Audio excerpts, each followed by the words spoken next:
Hi, welcome back to my channel. ఇది ఒక చిన్న మార్నింగ్ రొటీన్. పనికి పోయే ముందు నా మార్నింగ్ రొటీన్ ఎలా ఉంటుందని ఒక చిన్న క్లిప్పింగ్ తీసుకున్నాను. మీకు కానీ ఇష్టం ఉంటే కంప్లీట్ వీడియో చూడండి, లేదంటే స్కిప్ చేయొచ్చు. ఇది అయితే ఇక్కడ అనపగింజలు ఉంటాయి కదా, దాన్ని కర్రీ చేస్తామని ఇక్కడ మసాలా ఫ్రై చేసుకుంటున్నాను. ఇంకా మార్నింగ్ డ్రింక్ అయితే క్యారెట్, ఉసిరికాయ, మళ్ళీ యాపిల్ వేసుకొని ఈరోజు డ్రింక్ చేసుకుంటున్నాను. ఈ సీజన్లో అయితే మనకి అనపగింజలు చాలా దొరుకుతాయి, ఒక 3 months.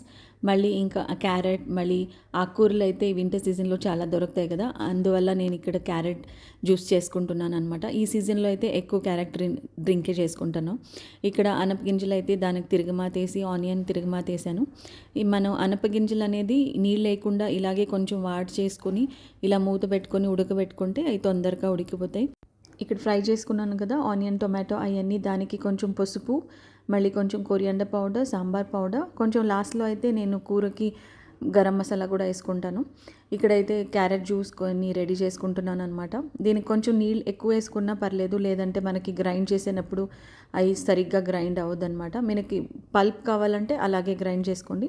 నాకైతే పల్ప్ అంత 2 సార్లు వేసుకుంటాను అనమాట. పల్ప్ అనేది మనకి బాగా జ్యూసులు ఎక్కువ వస్తాయని అలా చేసుకుంటాను నేను. దీనికైతే కొంచెం హనీ వేసుకొని తాగినా బాగుంటుంది. ఇక్కడైతే ఈ అనపగింజలు కొంచెం ఉడికిపోయినాయి, దానికి ఉప్పేసి ఇక్కడ మసాలా వేసుకున్నాను కదా, దాన్ని ఇక్కడ వేసుకొని ఎంత నీళ్ళు కావాలంటే అంత నీళ్ళు వేసుకుంటున్నాను.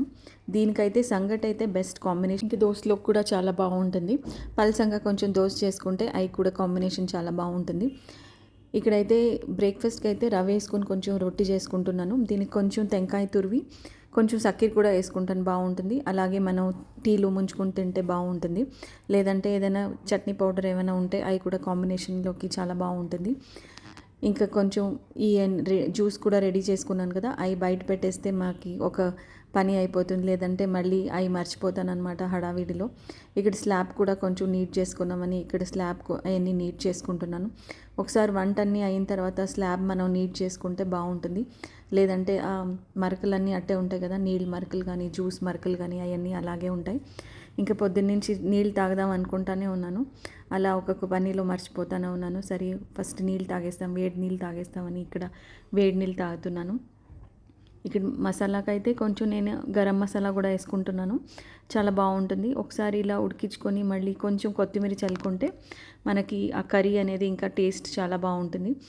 ఇంకో సైడ్ అయితే ఇక్కడ రైస్కి కూడా పెట్టేశాను, తొందరగా అయిపోతే మళ్ళీ కొంచెం అవి బాక్స్లో వేసుకునేదానికి ఈజీగా ఉంటుంది కదా, లేదంటే వేడిలో వేసుకుంటే బాక్స్ మూత పెట్టేదానికి కొంచెం కష్టంగా ఉంటుంది. లేదంటే మనం ఆఫీస్కి వెళ్ళిన తర్వాత ఆ బాక్స్ మూత తీసేదానికి కొంచెం కష్టంగా ఉంటుంది, టైట్ అయిపోతుంది అనమాట. ఆ ఎయిర్ అన్ని లోపల ఉంటుంది కదా, అవి కొంచెం తీసేదానికి కష్టంగా ఉంటుంది. ఇక్కడైతే రొట్టెలు ఎంత పలసంగా కావాలంటే అంత పలసంగా వేసుకోవచ్చు, చాలా బాగుంటుంది. ఒకసారి ట్రై చేయండి. ఈరోజు అయితే కొంచెం మందంగా వేసుకున్నాను, అయినా చాలా బాగా వచ్చింది. ఇక్కడైతే బాక్సులు కూడా రెడీ చేసుకున్నాను. ఇంకో వీడియోలో కలుస్తాం. Thanks for watching and keep supporting.